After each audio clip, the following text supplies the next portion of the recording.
des ressources pour les hommes au droit. Pas pour tout le monde. Pour les hommes au droit. Pas les hommes gnoka, viongolo. Pas pour le corrompu. Pas pour l'occultiste. Pas pour celui superment intelligent avec 1000 diplômes, mais moralement sale. Moralement sale. Bien-aimé, c'est l'heure du choix.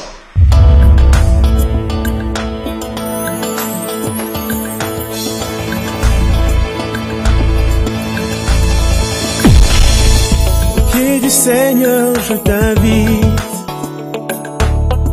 pour écouter la parole éternelle, car c'est l'heure du choix. C'est l'heure du choix. C'est l'heure du choix.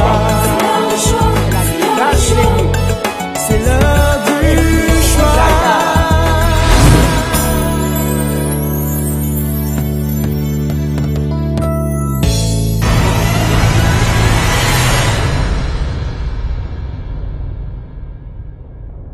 Amen. Amen. Alléluia. Alléluia. Dieu est bon.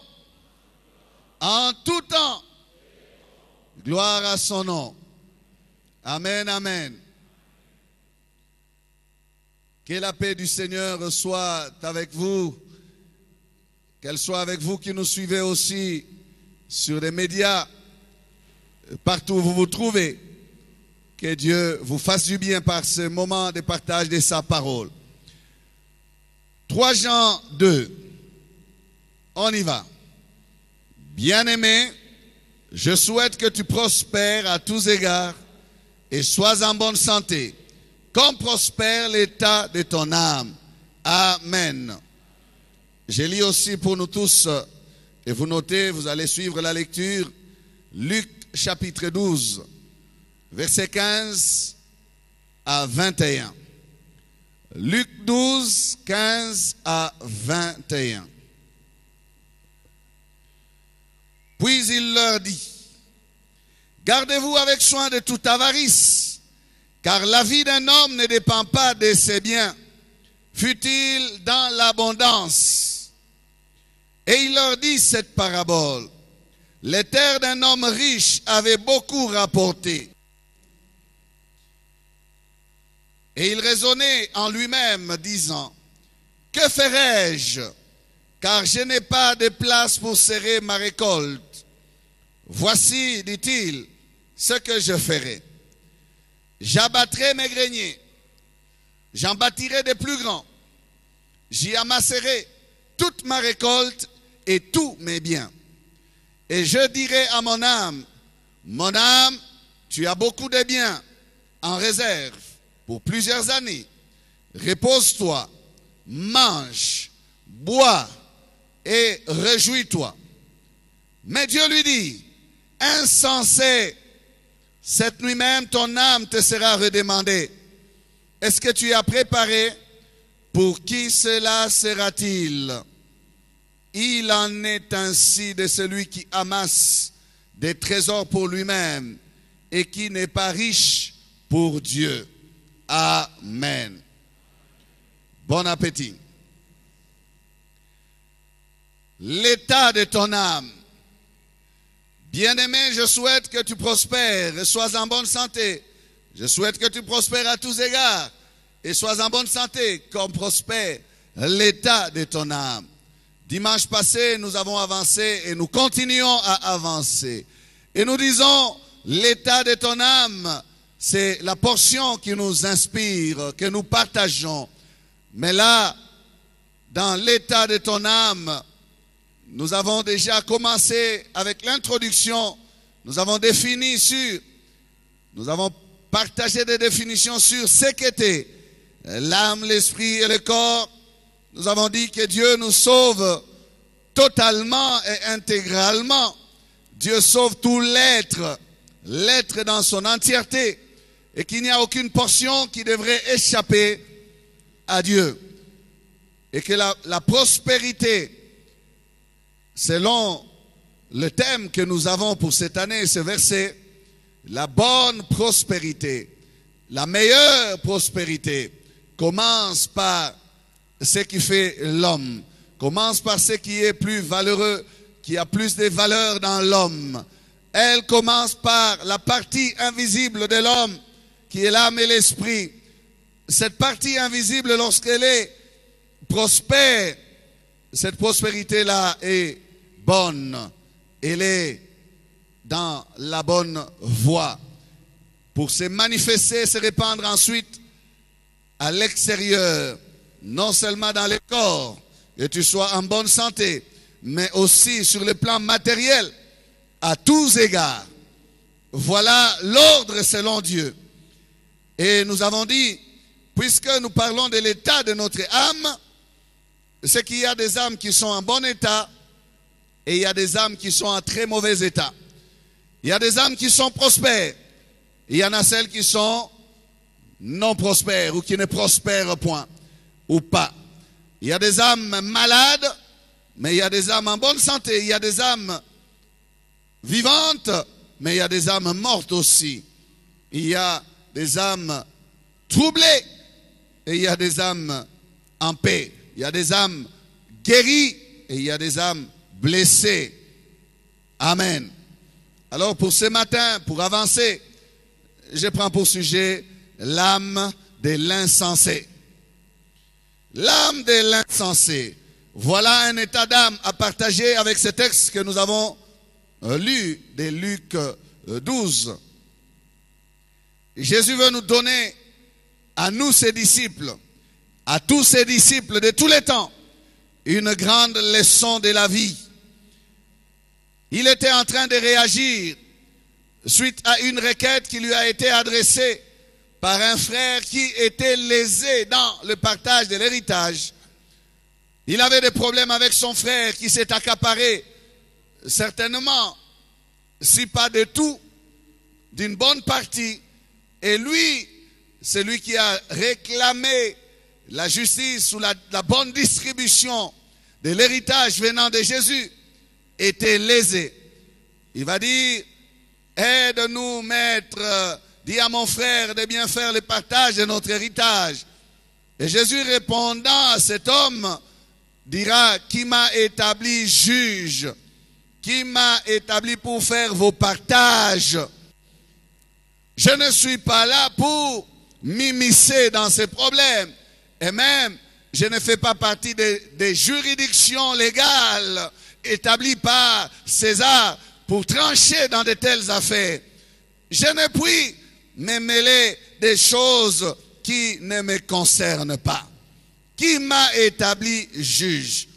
Alors, partant de là, la portion que nous avons lue, le maître tire des leçons qu'il donne à ses disciples.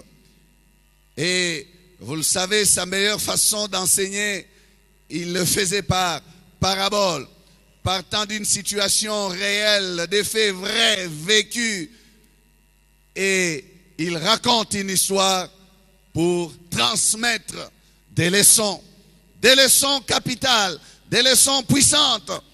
Alors, le Seigneur commence, il dit au verset 15, « Gardez-vous avec soin de toute avarice, car la vie d'un homme ne dépend pas de ses biens, fut-il dans l'abondance. » Amen. Un bon amen. Gardez-vous de toute avarice. Ça, c'est une mise en garde. Dans ce verset, il y a la mise en garde et il y a la leçon. Tous les deux, ou toutes les deux, sont pour nous. Et la mise en garde et la leçon. Gardez-vous de toute avarice. Et non pas seulement gardez-vous, mais gardez-vous avec soin. Donc veillez à ne point tomber dans ces caractères d'avarice.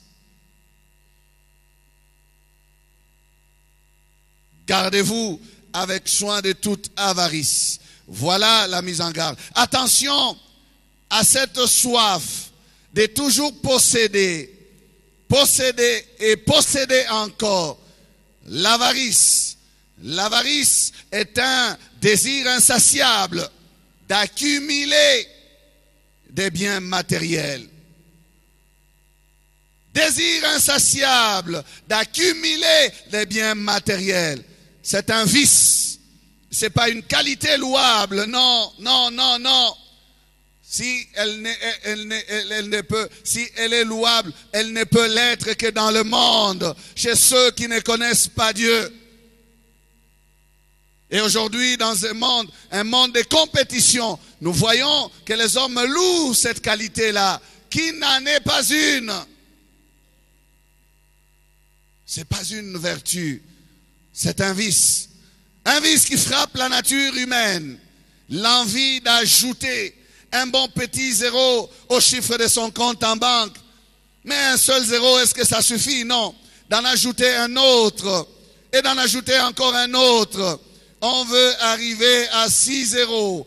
On veut devenir millionnaire. Et lorsqu'on devient millionnaire, on invite ses amis. On célèbre son premier million. Et comme ça ne s'arrête pas là, on veut un deuxième million, et un troisième, et un quatrième. Et voilà, on est déjà dans le tourbillon de l'ajout des zéros.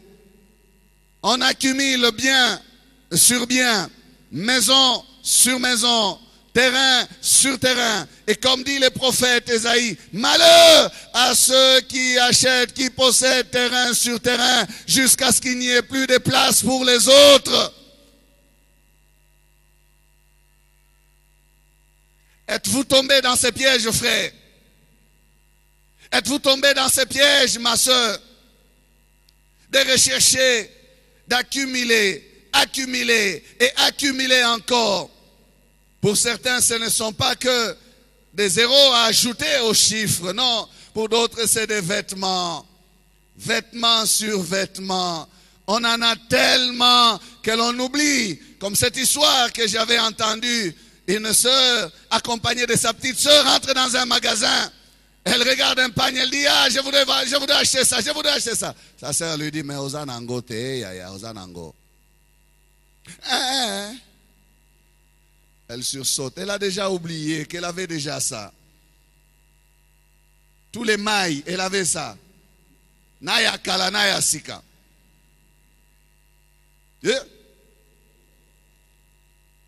Certains, c'est cela. D'autres, c'est des bijoux. Bijoux après bijoux. Bijoux après bijoux. Aucun modèle de nouveau bijou ne peut lui échapper. Quitte à s'endetter pour avoir ce désir de tout gagner. Certains, ce sont des entreprises à l'échelle de leurs avoirs. On est dans les mines, on va entrer dans le pétrole. Oh, les stations sont à la mode à Lubumbashi. On va en faire aussi une. On va en faire aussi la nôtre. On va entrer dans le pétrole. On est dans le sucre. Mais ça ne suffit pas. Il faut qu'on entre aussi dans la farine. Parce que dans la farine, ça paye bien. Non, ça ne suffit pas. On va entrer aussi dans le charbon. Oh non, mais ça ne suffit pas. Il faut qu'on entre aussi dans l'import-export des. On veut gagner et gagner encore. Toujours gagner plus d'argent encore. Est-ce que le Seigneur est contre le travail? Est-ce que le Seigneur est contre l'enrichissement? Est-ce que Dieu est contre que l'on gagne de l'argent? Non, je ne pense pas. Dieu n'est pas contre le travail. Dieu n'est pas contre qu'un homme puisse travailler et recevoir du fruit de son travail et en jouir. Dieu n'est pas contre cela. Il ne reproche pas à cet homme cela. Il dit, cette terre avait rapporté. Le problème n'est pas à ce niveau-là. Amen. Pour que les terres rapportent, il faut avoir travaillé. Amen. Conséquence normale, il a planté, il doit récolter. Amen. Dieu n'a jamais fait de problème à celui qui travaille. Le Seigneur n'est pas contre la richesse, là non plus. Il ne dit pas que les terres d'un homme riche maudit avait rapporté. Non. Il ne commente pas sur la nature de la richesse de cet homme. Les terres d'un homme riche avaient beaucoup rapporté. Il ne traite pas cet homme de perdu d'abord parce qu'il est riche. Non. Le travail ne peut que produire l'abondance. C'est ce que dit la Bible. Tout travail procure l'abondance. Amen. Ces riches qui avaient des terres accomplissaient un des principes du commencement. Dieu avait dit dans Genèse 3, 19a, c'est à la sueur de ton visage que tu mangeras du pain. Il n'avait fait qu'obéir à un des principes divins sur le travail. La prospérité, fruit du travail, est louable.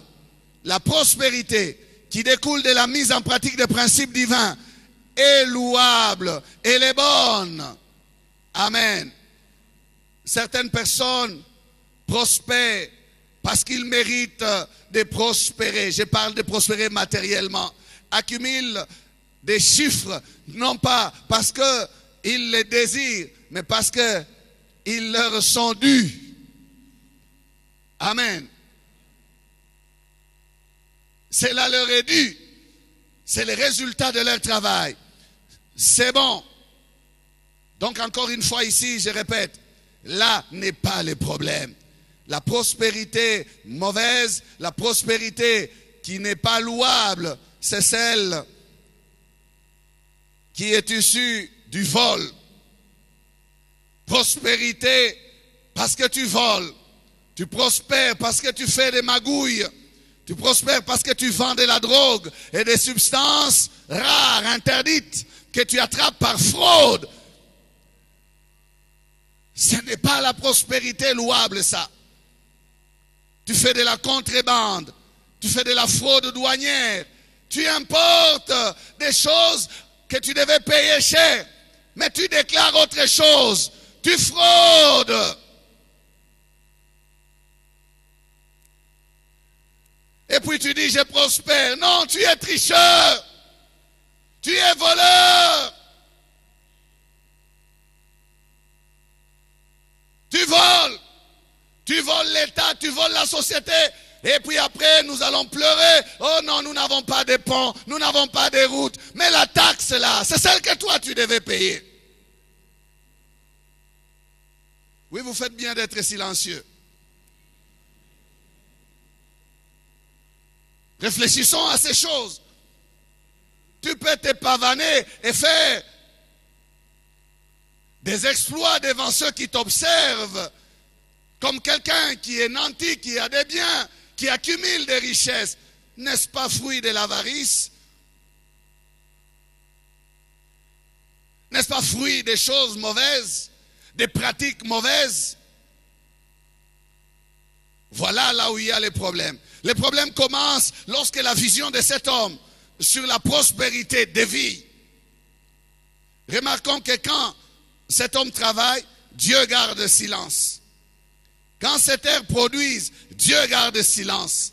Quand il fait sa récolte, Dieu garde silence. Dieu garde silence quand il décide d'agrandir ses greniers. Et sûrement qu'il est passé à l'action, il a agrandi ses greniers. Dieu garde silence. Se répandre à gauche et à droite, Dieu n'est pas contre cela. Augmenter sa capacité de production, Dieu n'est pas contre cela.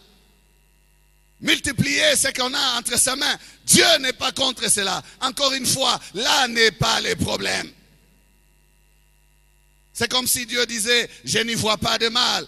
Cet homme ne fait que bénéficier positivement des principes que j'ai établis. S'il augmente ses champs, c'est bon, il y aura de la nourriture pour plusieurs. S'il multiplie les hectares de ses fermes, il accumule de nouvelles machines pour améliorer la production. C'est bien, il y aura de la nourriture pour tous les hommes. C'est bien. Mais les problèmes commencent. Les problèmes commencent quand cet homme donne des recommandations à son âme pour faire part à son âme de son très bon programme de retraite. Ah, là les problèmes commencent.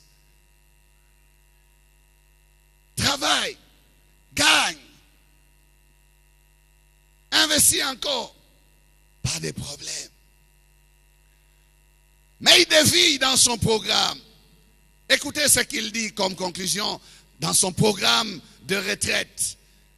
Il s'est dit, je dirai à mon âme, tu as beaucoup de biens en réserve pour plusieurs années. Repose-toi, mange, bois et réjouis-toi. C'est là que Dieu trouve déraisonnable la vision de l'avenir de cet homme. C'est comme si Dieu dit, mon ami, tu as franchi les limites. Tu peux faire des programmes et des calculs sur des choses que tu sais gérer. Mais les choses que tu ne sais pas gérer, tu ne peux pas faire des calculs là-dessus. Limite-toi à faire tes programmes dans ce que toi tu saisis de tes mains et que tu peux contrôler. Mais les parties de ton âme, les parties invisibles, la vie future et toutes ces choses-là ne t'appartiennent pas. Ne fais pas de programme là-dessus. Tu franchis la limite du raisonnable, selon Dieu. Alors Dieu appelle directement cet homme insensé.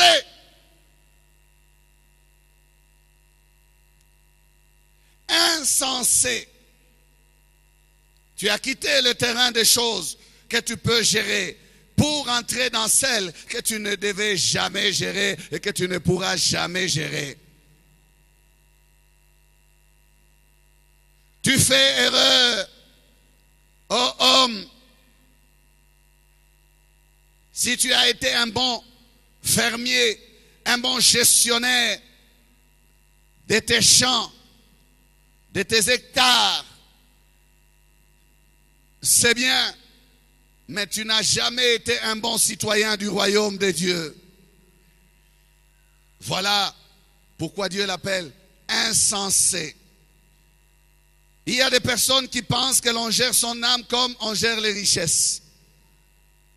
Ah, c'était le cas de cette personne-là. Il pouvait penser que son âme dépendait des richesses qu'il avait accumulées et que son âme serait en sécurité parce qu'il avait déjà accumulé tout ce qui lui était nécessaire. Eh bien, il a fait erreur. Il a fait erreur. Il y a des personnes qui pensent que le bonheur de notre âme dépend des richesses.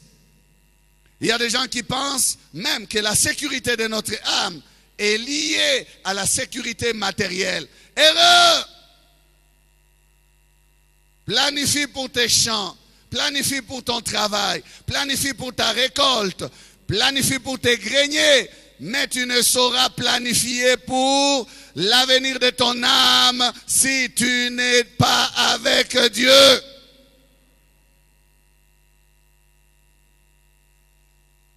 Est-ce que tu m'entends, homme? Femme, est-ce que tu m'entends? Est-ce que tu m'écoutes? Si tu n'es pas avec Dieu, si tu ne connais pas les principes du royaume de Dieu, tu ne peux pas planifier pour ton âme. Et même lorsque tu aurais connu les principes du royaume de Dieu, et c'est à toi de planifier pour ton âme. Non, tu soumettras ton âme au maître des esprits de toute chair. Tu ne pourras pas planifier sur ton âme. Qu'est-ce que l'homme conçoit du lendemain de son âme? Qu'est-ce que l'homme connaît du lendemain de son âme? Rien. Il nous faut nous préparer, tout simplement. Amen. Non, le repos de ton âme ne dépend pas de cette accumulation de biens que tu as faite. Voilà ce que Dieu veut lui démontrer et nous enseigner. Ça, c'est la leçon de la vie. Le repos de ton âme, le repos de notre âme est lié au Créateur. Le repos de notre âme est lié à la santé spirituelle de notre âme. Si du moins nous avons travaillé sur cette âme-là. Amen. Le repos de notre âme est lié à notre communion avec le Créateur de notre âme, notre Dieu. Dès que Dieu a entendu ces solides programmes de repos des l'âme de cet homme, Dieu a réagi. C'est là où Dieu intervient pour les stopper, pour dire, mon ami, tu as fait un faux calcul. Au verset 20, mais Dieu lui dit, insensé, cette nuit même, ton âme te sera redemandée. Ah Seigneur, pourquoi pas après 10 ans qu'il jouisse d'abord? Non, non, cette nuit même. Cette nuit même. Regardez l'imminence même de l'arrêt de sa vie sur terre. L'arrêt de la vie de cet homme.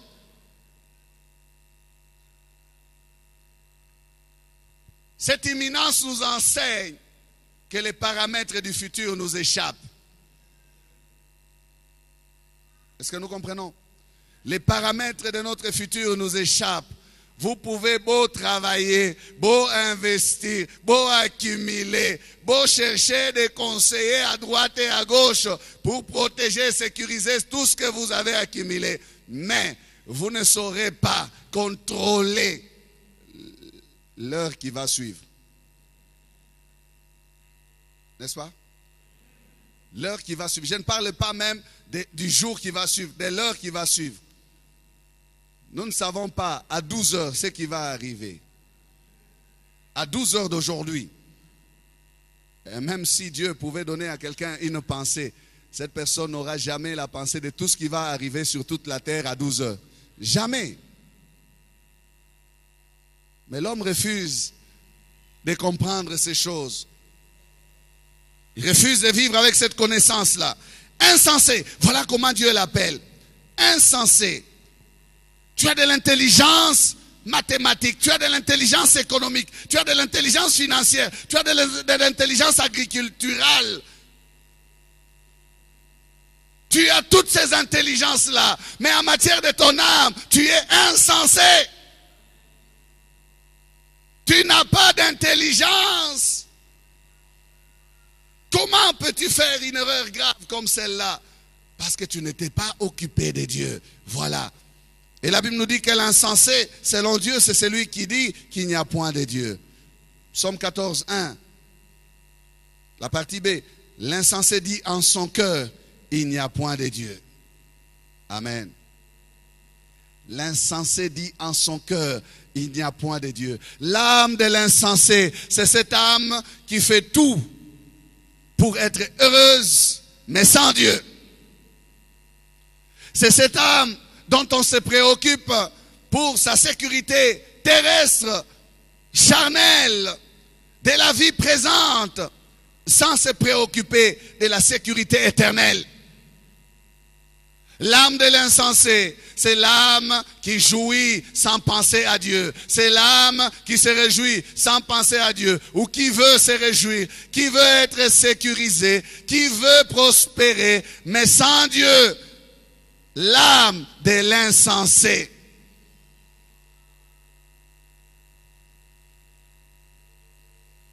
Regardez cette parole de cet homme. Dans aucune de ces paroles, dans aucun de ces mots, tous ces mots qu'il a prononcés, il n'y a aucune référence à Dieu. Dans aucun de ces mots et dans aucune de ces paroles, dans son programme très riche de retraite, accompagné de joie, de bonheur, mange, bois et réjouis-toi. Tu as de quoi vivre tranquille. Aucune référence à Dieu. Aucune pensée pour les royaumes. Rien. Pour lui, c'était les investissements qui avaient de la valeur. Le travail d'abord. Les champs d'abord. Les champs valaient plus que la vie éternelle pour lui. Les champs valaient plus qu'une heure à l'église. Les champs valaient plus. Il ne s'est jamais préoccupé de la vie de Dieu dans sa vie à lui. C'est insensé là. N'avons-nous pas d'insensés de nos jours? N'avons-nous pas de personnes qui vivent à la manière de cet homme insensé, comme l'appelle le Seigneur? Oui, nous en avons, et nous en avons beaucoup. Ces personnes qui mettent leur confiance dans leurs avoirs et non en Dieu. Nous en avons beaucoup. Et même certains sont assis là ce matin en train de m'écouter. Changez de camp, s'il vous plaît. Changez de camp. Ces personnes qui font des projets sur ce qu'ils ne peuvent contrôler. Jacques, chapitre 4, verset 13 à verset 16. À vous maintenant qui dites, aujourd'hui ou demain, nous irons dans telle ville, nous y passerons une année, nous trafiquerons et nous gagnerons. Vous qui ne savez pas ce qui arrivera demain, car qu'est-ce que votre vie? Vous êtes une vapeur qui paraît pour un peu de temps et qui ensuite disparaît. Vous devriez dire au contraire, si Dieu le veut, nous vivrons et nous ferons ceci ou cela. Mais maintenant, vous vous glorifiez dans vos pensées orgueilleuses. C'est chose mauvaise que de se glorifier de la sorte. Amen. C'est chose mauvaise que de se glorifier de la sorte. Voilà la race des insensés. Nous ferons ceci, nous ferons cela. Tout un beau programme, tout un très grand programme, mais aucune mention de Dieu. Cet homme pensait faire entrer son âme dans le repos. Repose-toi, a-t-il dit. Mais l'âme et le repos de l'âme ne s'acquièrent pas comme on acquiert un champ, mon ami. Ce n'est pas de ce côté-là que tu trouveras le repos de ton âme. Tu peux savoir acheter les champs, les terres, faire tout ce que tu as fait pour avoir tout ce que tu as eu, mais tu n'auras pas le repos de l'âme de la même façon. Tu peux tout acheter, mais le temps, lui, il va t'échapper. Amen. Le temps, lui, appartient à Dieu. Tes biens ne contrôlent pas ton avenir et encore moins ton éternité. Tes biens ne doivent pas diriger ton âme. Ton âme doit être sous le contrôle de Dieu. Si elle n'est pas sous le contrôle de Dieu, sous le contrôle de Dieu, Dieu dit, elle te sera redemandée. Elle te sera demandée. Le Seigneur promet qu'il en sera ainsi pour quiconque fera comme cet homme dont nous parlons. Verset 21. Il en est ainsi de celui qui amasse des trésors pour lui-même et qui n'est pas riche pour Dieu. Voilà ce que Dieu désire. Prospérer, mais prospérer pour lui. Amen. Prospérer, mais prospérer pour lui. Quelle est la part de Dieu dans ta prospérité? Quelle est la part de Dieu dans toutes ces choses que tu accumules?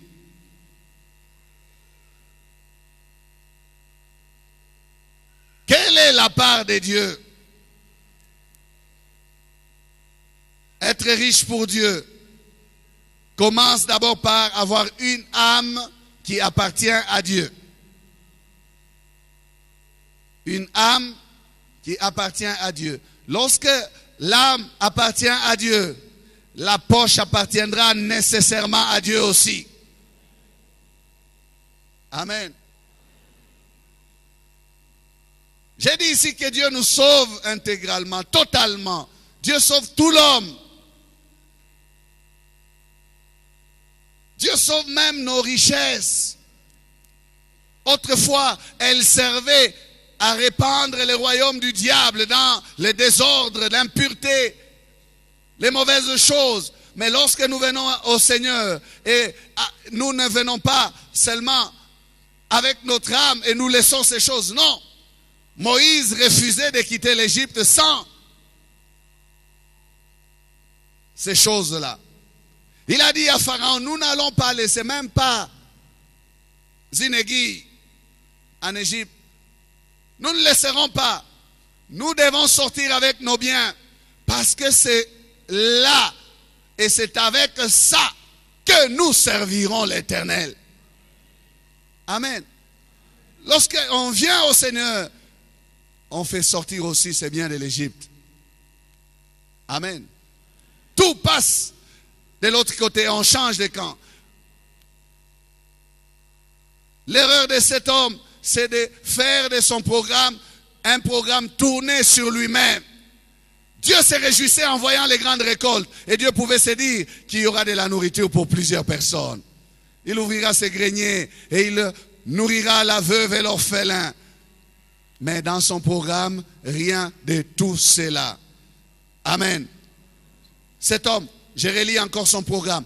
Voici, dit-il, c'est que, et ici je vais imiter mon père, qui a dit ces choses avec excellence.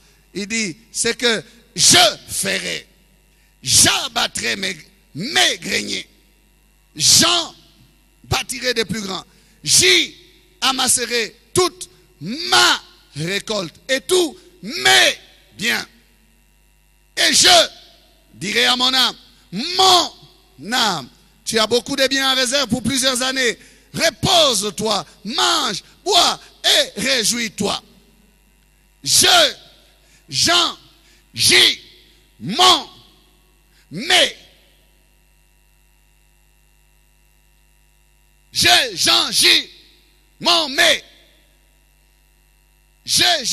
m'en mets. Quel langage? Tourné que vers lui-même.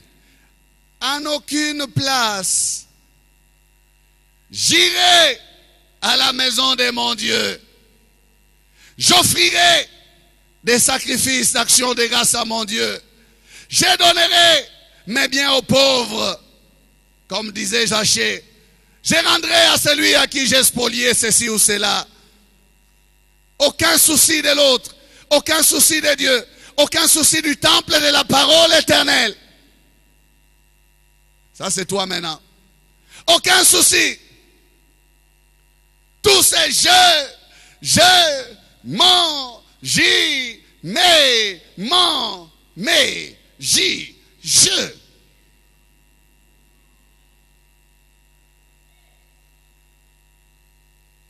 Il n'était pas au centre de l'univers, cet homme. Mais lui se croyait au centre de l'univers. Ma vie seulement, mes biens à moi, mon âme à moi, mes greniers à moi, mon argent. Vous savez qu'il y a des gens qui sont comme ça. Tu veux avoir des problèmes avec lui, touche à son argent. Mon argent. Oya ngai. Oya mutoki na ngai. Hey. Ekobeba. Mon, je. Tu es comme ça? Où est la place de Dieu dans tout ça? C'est ça son programme. Quel est le programme que tu fais de tes biens? Quel est le programme que tu fais pour ton âme?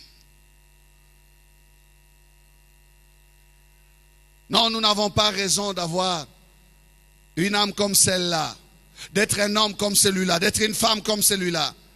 Jésus nous donne les principes. Et ce principe est pour nous.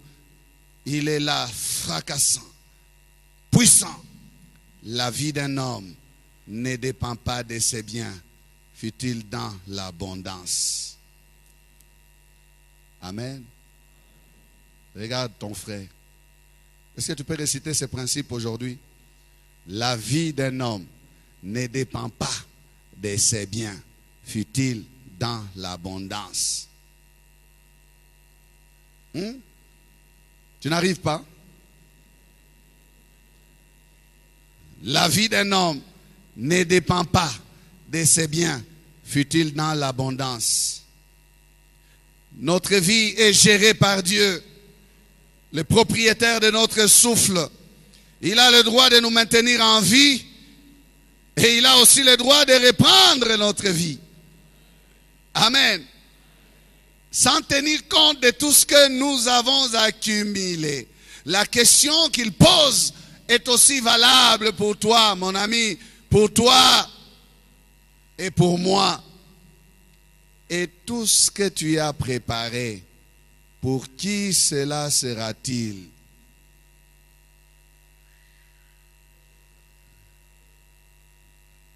Cette nuit même, ton âme te sera redemandée. Et tout ce que tu as préparé, pour qui cela sera-t-il?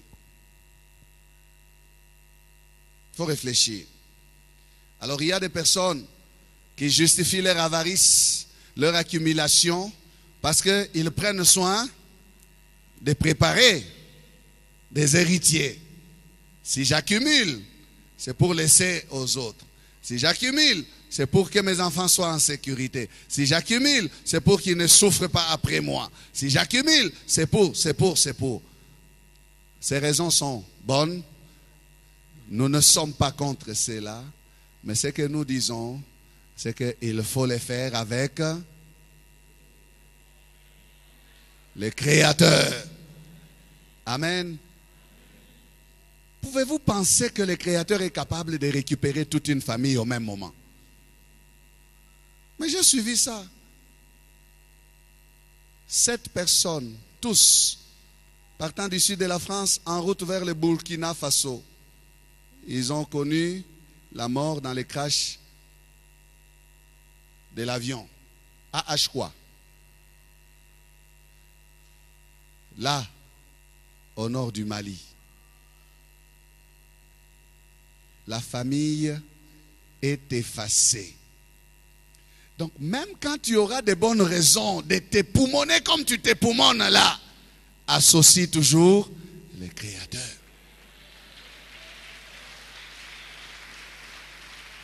Toujours le Créateur. Amen. C'est pour cela qu'à la fin, le Seigneur va dire, ça ne sert à rien si on a toutes ces choses, mais on n'est pas riche pour Dieu. Il faut que sa main soit avec vous, que sa signature vous accompagne, que sa faveur vous accompagne, sa présence vous accompagne. Dans les plans que nous tirons, nous ne devons pas tirer des plans pour nous-mêmes, mais pour sa gloire. Pour sa gloire. Qu'il se retrouve aussi. Amen. Alors, le Seigneur continue cette histoire. Je n'aurai plus le temps de prêcher. Je vais juste lire.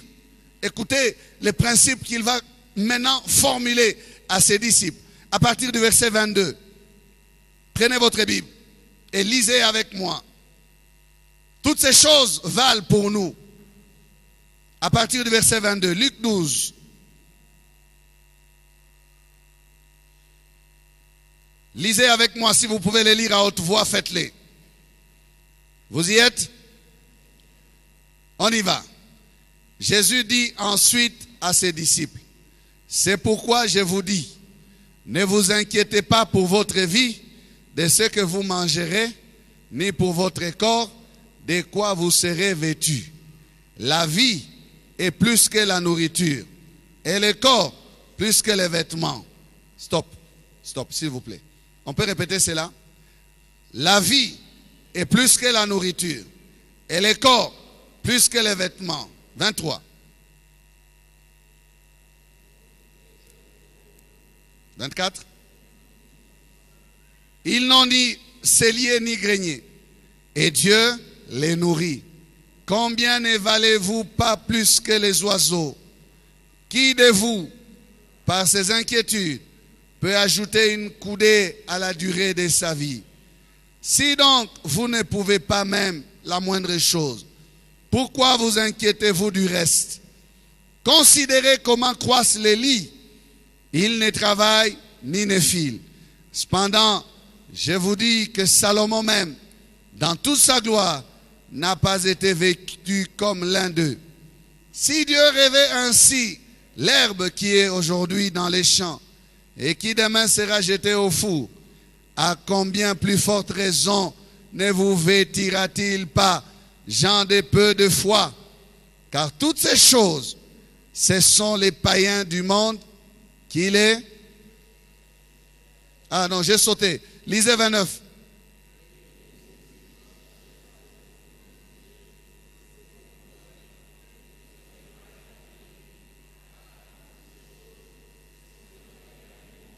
qui les recherche. Votre Père sait que vous en avez besoin. Cherchez plutôt les royaumes de Dieu et toutes ces choses vous seront données par-dessus.